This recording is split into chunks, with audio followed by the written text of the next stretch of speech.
Pasukan Rusia terekam membakar posisi tentara Ukraina dengan Ronti Pemolnia. Rekaman detik-detik serangan diunggah di Telegram pada Minggu 29 Desember 2024. Dalam keterangan unggahan disebutkan, petir membakar tempat senapan mesin dan mendukung serangan berani Rusia di Pokrovsk. Tampak unit pasukan khusus Siberia Vega menghancurkan posisi tembak angkatan bersenjata Ukraina dengan serangan yang ditargetkan dari drone serang tipe Molnia.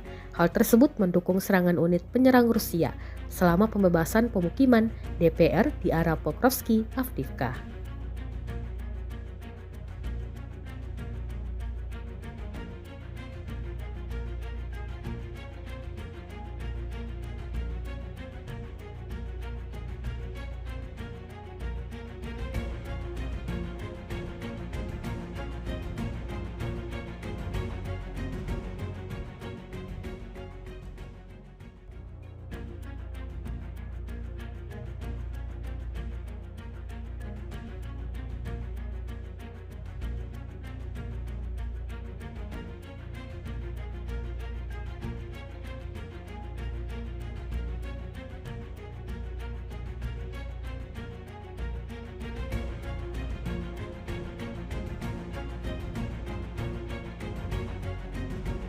Download Tribun X sekarang, menghadirkan lokal menjadi Indonesia.